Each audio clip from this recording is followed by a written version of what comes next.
कांग्रेस अध्यक्ष मल्लिकार्जुन खड़गे की तबीयत खराब हो चुकी है। उन्हें बेंगलुरु के अस्पताल में भर्ती कराया गया है और सांस लेने में उन्हें दिक्कत महसूस हो रही थी। ये बड़ी खबर हम आपको बता रहे हैं, जहां पर मल्लिकार्जुन खड़गे की तबीयत बिगड़ चुकी है। बेंगलुरु के अस्पताल में उन्हें भर्ती करवाना पड़ा है। सांस लेने में हल्की दिक्कत उन्हें महसूस हो रही थी, जिसके बाद डॉक्टरों की सलाह पर उन्हें अस्पताल ले जाया गया और यहां उन्हें भर्ती करा दिया गया है। देखिए, कांग्रेस अध्यक्ष मल्लिकार्जुन खड़गे की तबीयत अचानक बिगड़ी, जिसके बाद उन्हें बेंगलुरु के एक अस्पताल में भर्ती कराया गया। सांस लेने में उन्हें काफी दिक्कत हो रही थी, जिसके बाद डॉक्टरों की सलाह पर उन्हें अस्पताल में भर्ती कराना पड़ा है। उनकी स्थिति पर जो जानकारी है वो लगातार सामने आ रही है। हालांकि जो पार्टी सूत्रों के अनुसार अभी जो उनकी स्थिति है वो स्थिर बनी हुई है। सांस लेने में उन्हें दिक्कतों का सामना करना पड़ रहा था, जिसके बाद डॉक्टरों की सलाह पर उन्हें अस्पताल ले जाया गया। बता दें, बेंगलुरु के अस्पताल में उन्हें भर्ती करवाना पड़ा है, जहां पर उनका इलाज चल रहा है। मल्लिकार्जुन खड़गे जो कि कांग्रेस के अध्यक्ष हैं और यहां पर लगातार जिस तरीके से उनकी तबीयत बिगड़ रही थी, सांस लेने में उन्हें काफी दिक्कतों का सामना करना पड़ रहा था, जिसके बाद उन्हें अस्पताल में भर्ती कराया गया है। डॉक्टरों ने सलाह दी, जिसके बाद उन्हें बेंगलुरु के एक अस्पताल में भर्ती कराया गया, जहां उनका इलाज चल रहा है। और साथ ही कांग्रेस समेत तमाम जो नेता हैं उन्होंने यहाँ पर मल्लिकार्जुन खड़गे की तबीयत ठीक होने की कामना की है। और कहीं ना कहीं सांस लेने में उन्हें काफ़ी दिक्कत हो रही थी काफ़ी कुछ दिनों से, जिसके बाद से उन्हें अस्पताल में भर्ती कराया गया है। ये खबर हम आपको बता रहे हैं, जहाँ पर बेंगलुरु के एक अस्पताल में उन्हें भर्ती कराया गया है।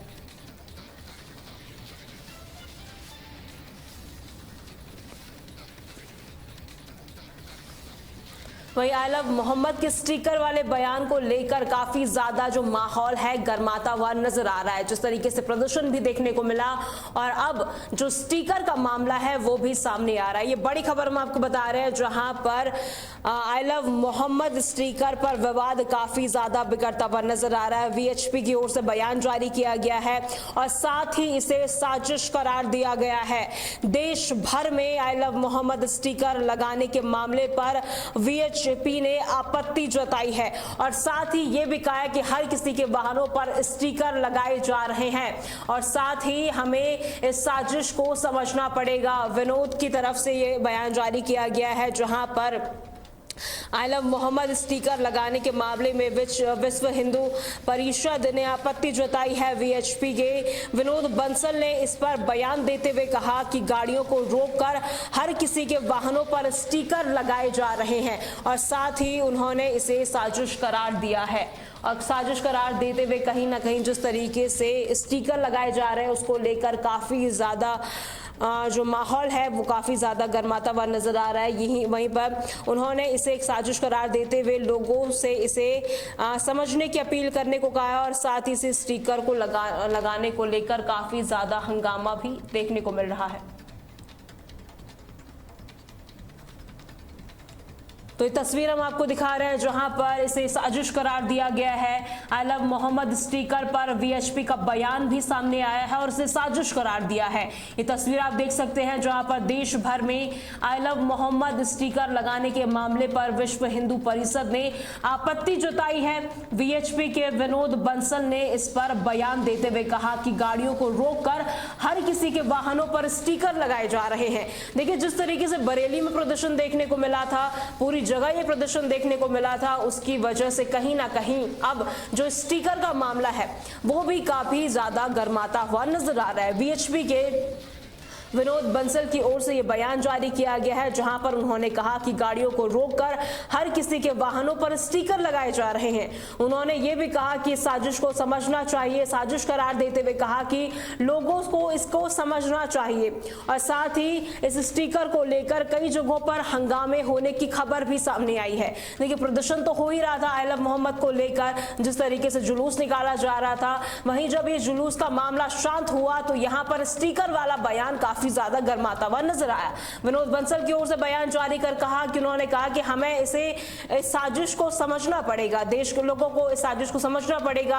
आला मोहम्मद के स्टिकर पर जो हंगामा है काफी ज्यादा देखने को मिल रहा है और इसी बीच वीएचपी के विनोद बंसल का बयान सामने आया है, जहां पर उन्होंने कहा कि गाड़ियों को रोककर स्टिकर लगाए जा रहे हैं और साथ ही ये कहा है कि हर किसी के वाहनों पर ये स्टिकर लगाए जा रहे हैं और ये भी कहा कि हमें इस साजिश को समझना पड़ेगा। उन्होंने देश की जनता को कहा कि ये साजिश जो रची जा रही है उसे समझना पड़ेगा और कहीं ना कहीं जिस तरीके से स्टिकर लगाए जा रहे हैं, आपत्ति जताई गई है वीएचपी की ओर से और कहा कि गाड़ियों को रोककर हर किसी के वाहनों पर स्टिकर लगाए जा रहे हैं, इसे साजिश करार दिया गया है और कहा है कि लोगों को इसे समझना चाहिए, इस पे काम करना चाहिए। इस स्टिकर को लेकर कई जगहों पर हंगामा भी देखने को मिला है। जुलूस के दौरान हंगामे तो हो ही रहे थे, अब स्टिकर का मामला जो है वो भी काफी ज्यादा गर्माता हुआ नजर आ आला मोहम्मद स्टिकर पर वीएचपी विनोद बंसल का बयान अब सुर्खियों में है। गाड़ियों को रोककर स्टिकर लगाए जा रहे हैं।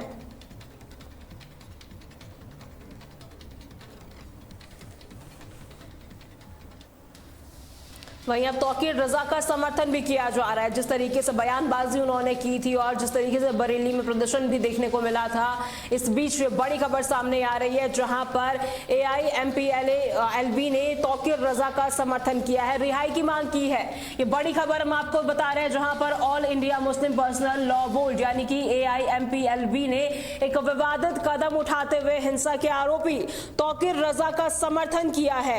AIMPLB ने कहा कि न केवल तौकीर रजा की रिहाई की मांग की है बल्कि हिंसा के आरोपियों को निर्दोष भी बताया है।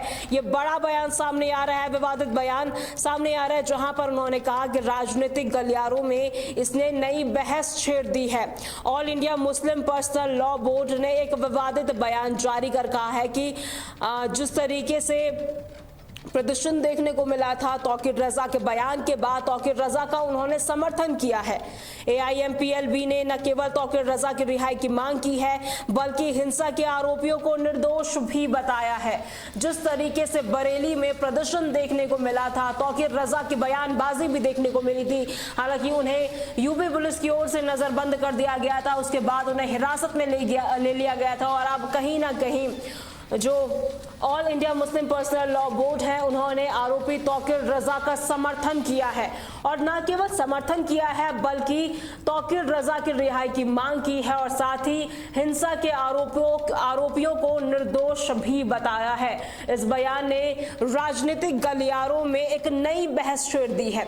जिस तरीके से प्रदर्शन देखने को मिला था और हालांकि उनकी तौकीर रजा का जो बयान सामने आया था सोशल मीडिया पर जो उन्होंने पोस्ट किया था, कहीं ना कहीं उनके बयान के बाद उन्हें नजरबंद कर दिया गया था और कहीं ना कहीं जिसके बाद यूपी पुलिस एक्शन में आई, सरकार एक्शन में आई, तौकीर रजा को हिरासत में ले लिया गया और अब all India Muslim personal law board ने आरोपी तौकीर रजा का समर्थन किया है। न केवल समर्थन किया है बल्कि रिहाई की मांग की है और साथ ही हिंसा के आरोपियों को निर्दोष भी बताया है।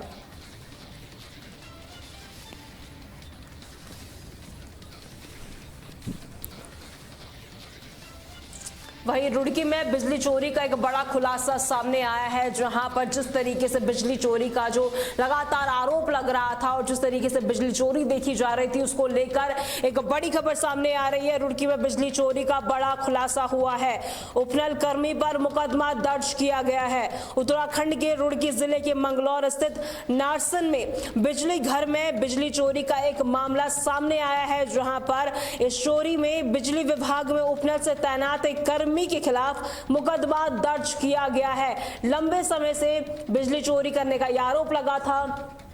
उपनल से तैनात कर्मी के खिलाफ अब मुकदमा दर्ज कर दिया गया। खुलासा हुआ है कि कर्मी लंबे समय से चोरी से बिजली बेचने का काम कर रहा था जिससे राज्य सरकारों को लाखों रुपयों का नुकसान पहुंच रहा था। राज्य सरकार को लाखों रुपयों का नुकसान इससे पहुंचाया जा रहा था। बिजली चोरी के आरोप लगे थे लंबे समय से, काफी लंबे समय से बिजली चोरी का काम चल रहा था।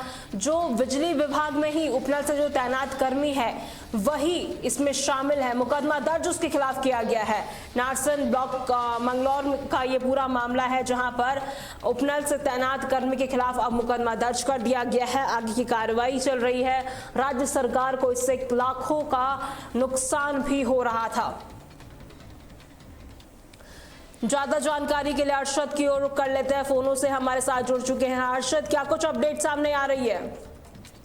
देखिए, आपको बता दूं कि रुड़की के नारसन स्थित एक फैक्ट्री को ये कर्मी काफी लंबे समय से जो है मीटर में छेड़छाड़ करके उनको लाखों का फायदा करा रहा था। हालांकि नारसन चौकी प्रभारी ने इस पर कार्रवाई करते हुए 5 लोगों को गिरफ्तार किया गया है, जिन पर मुकदमा दर्ज कर दिया गया है। इसमें एक उपनल कर्मचारी शामिल है, साथ ही 2 लोग मुजफ्फरनगर के इसमें शामिल बताए जा रहे हैं और 2 कर्मचारी जो है श्री वासु कंपनी के जो है कर्मचारी हैं, जिस कंपनी में ये जो है गड़बड़ झाला किया जा रहा था।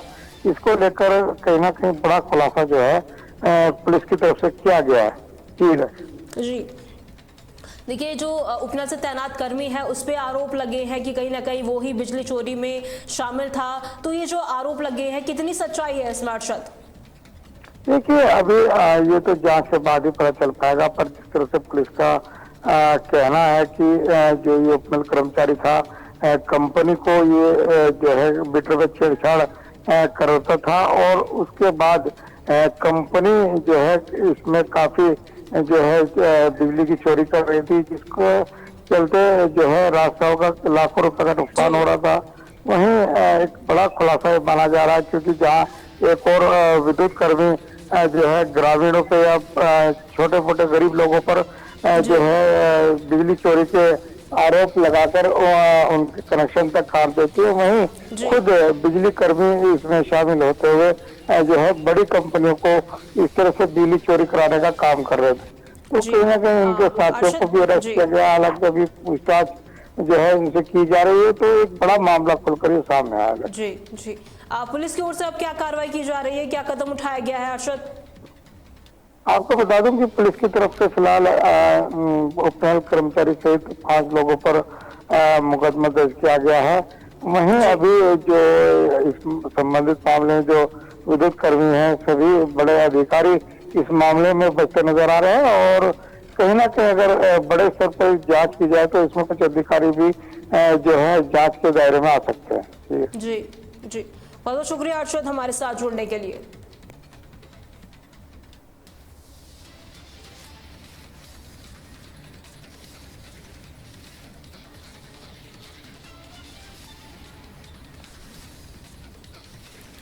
ब्रेकिंग न्यूज में फिलहाल के लिए इतना ही। खबरों के लिए बने रहे तहलका डिजिटल के साथ।